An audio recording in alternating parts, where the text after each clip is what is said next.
Alhamdulillah dalam hidup yang Allah Subhanahu wa Ta'ala.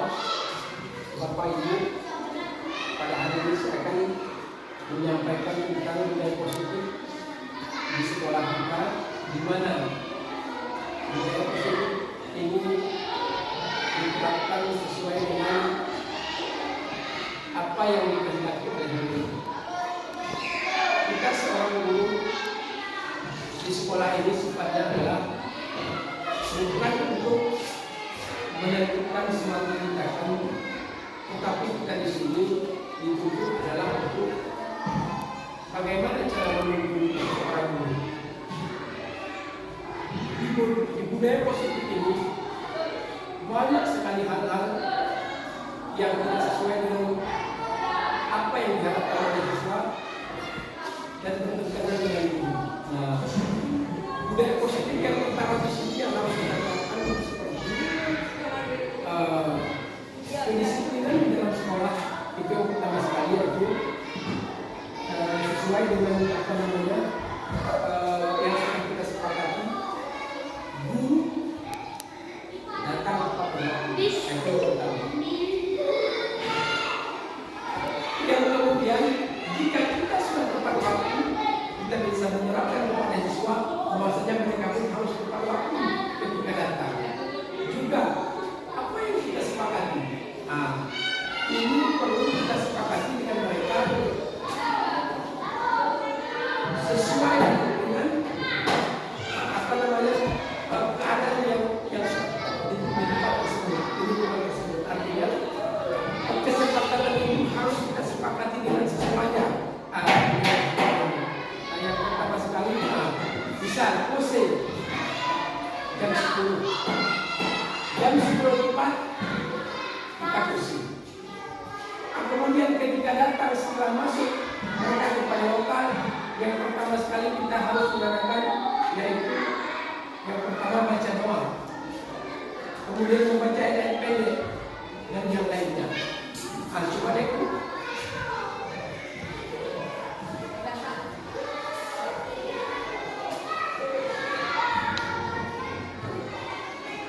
Di sini ada saya tulis, seorang guru yang baik harus memiliki kemampuan dalam mewujudkan budaya positif di sekolah.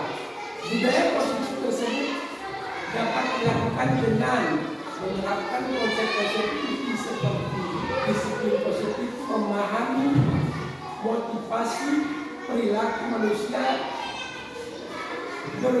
berkaitan dengan hukuman dan penghargaan.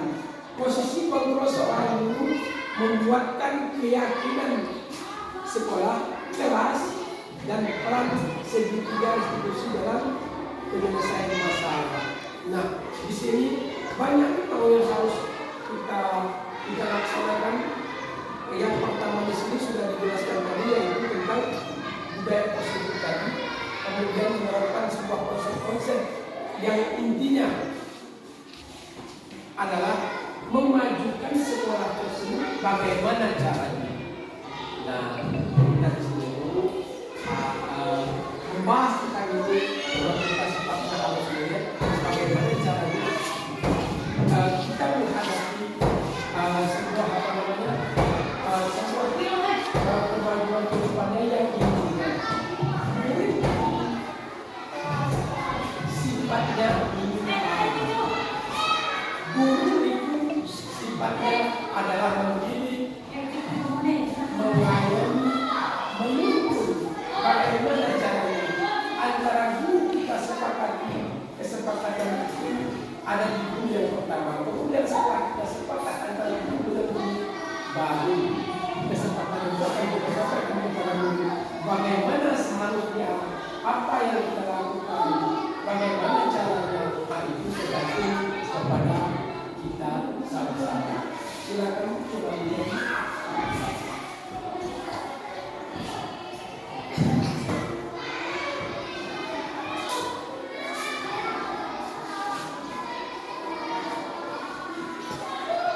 Cara penerapan disiplin ini yang mengajarkan anak yang pertama bertanggung jawab, Bapak Ibu ya, kemudian menunjukkan kesadaran diri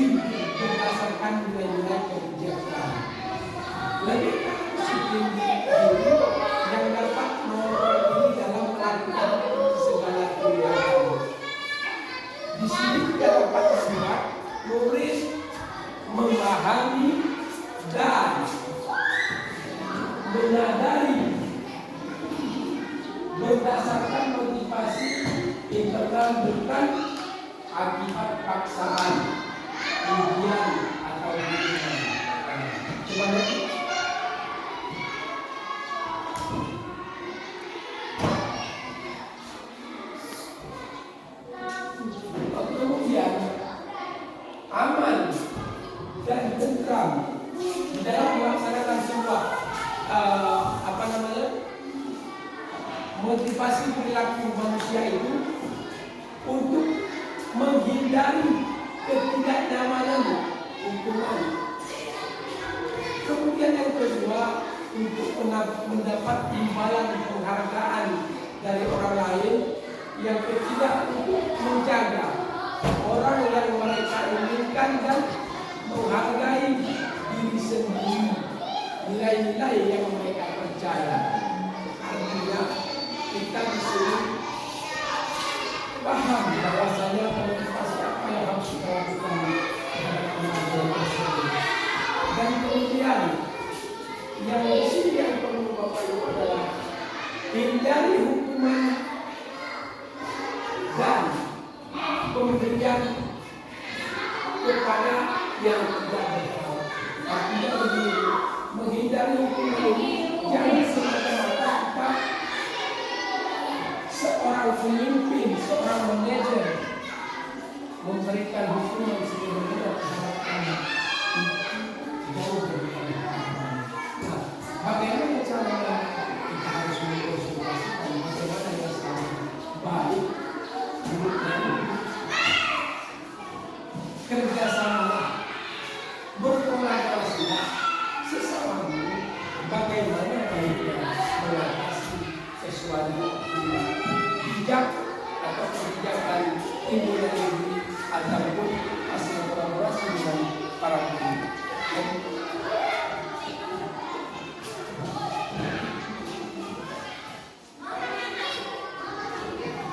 Posisi kontrol seorang guru. Nah, kita adalah sebagai manajer itu berarti pimpinan.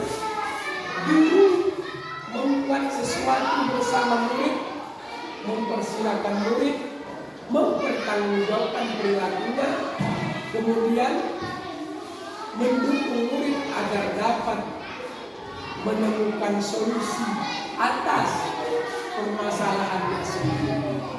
Kemudian posisi manajer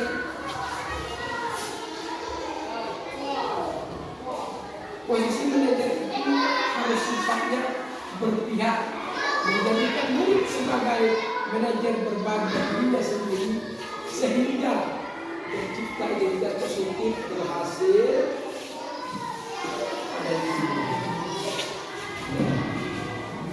Yang perlu kita di sini adalah seorang manajer bagaimana caranya bahwasanya murid itu nyaman, murid itu bisa menggali kemampuan dalam dirinya. Yang itu yang saya ketahui, menggali impian cita-cita yang ada dalam dirinya, karena kita tahu beda siswanya sudah positif, beda tingkat kemampuannya, cara berpikirnya, cita-cita dan sebagainya. Nah, mungkin dari sini Bapak Ibu, saya ini adalah menggunakan bukan menggunakan metode ceramah, tetapi menjelaskan apa sebenarnya itu seorang manajer dan guru. Nah, jadi sepengetahuan kami bahwasanya kita seorang manajer tidak mengambil tindakan sendiri, tetapi kita harus memahami bagaimana situasi dan keadaannya.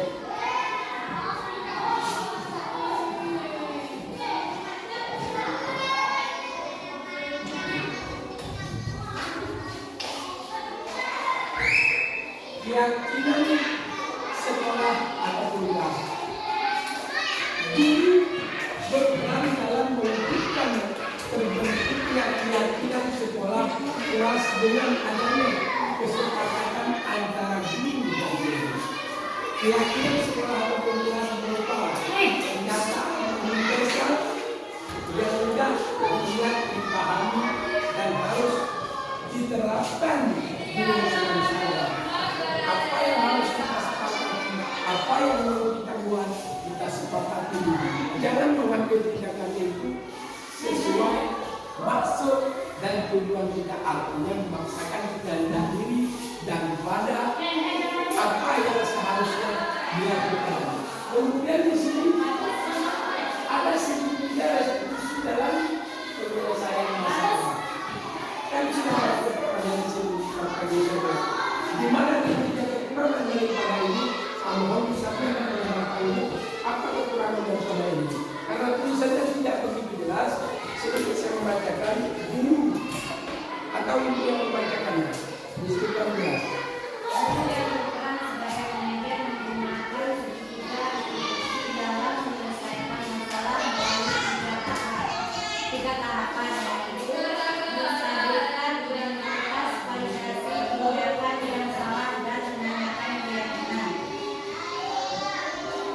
Baik. Tujuannya adalah menghasilkan murid yang mandiri dan bertanggung jawab. Itu kata kunci. Kata kuncinya adalah tujuannya menghasilkan murid yang mandiri dan bertanggung jawab. Kepada itu ada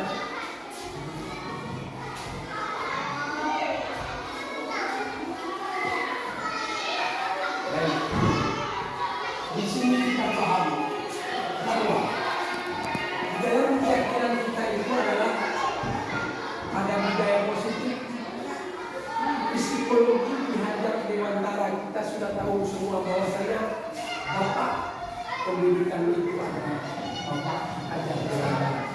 Nah, maka di sini ada ditulis nilai dari kita. Budaya positif dapat mewujudkan jika seorang guru memiliki 5 nilai guru penggerak, di antaranya berpihak pada murid, mandiri, reflektif, kolaboratif, dan inovatif. Itu salah satu budaya positif yang diharapkan kepada kita seorang pendiri untuk menggapai cita-cita bangsa, cita-cita negeri ini. Bagaimana cara kita menanamkan budaya positif ini kepada siswa yang baik dan diikuti untuk kedepannya. Karena di sini saya ada menuliskan sebuah visi program. Coba dibacakan positif.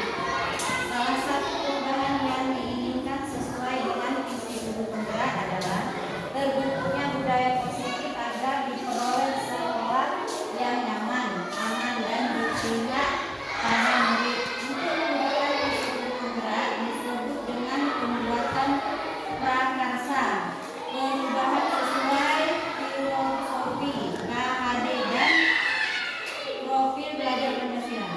Baik. Nah, di sini kita sudah tahu bahwasanya adalah isi program itu adalah sifatnya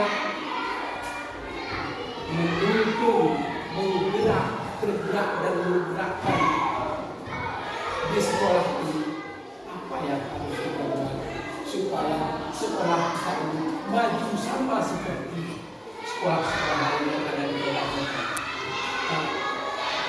Tujuan kami di sini adalah sebagai guru penggerak ingin bahwasanya sekolah kita ingin kita mampu sama seperti sekolah-sekolah mereka yang ada di kota.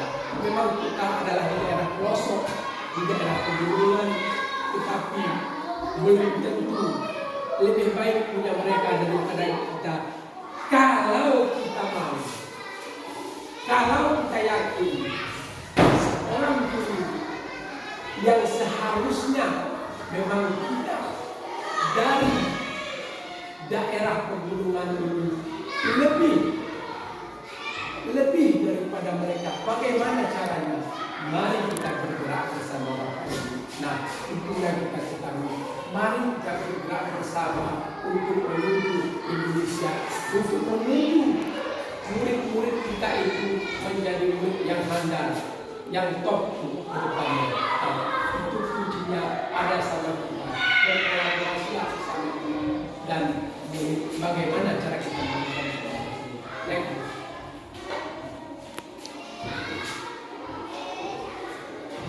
Terus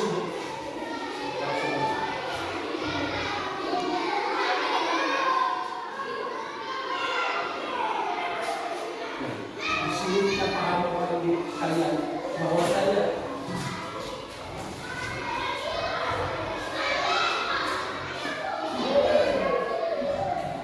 sudah memberikan suatu ketentuan kepada siswa.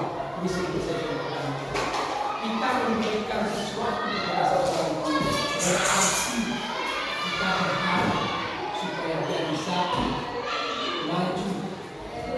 Bagaimana dia bisa maju? Berikannya suatu keberhasilan kepada mereka. Bagaimana caranya, sistemnya, bagaimana kembali kepada apa? Bagaimana mampu untuk meraih cara kita mengenalkan kepada mereka sebuah budaya ini tentu sedikit bukan banyaknya kita harus memberikan sedikit mereka supaya silakan ya.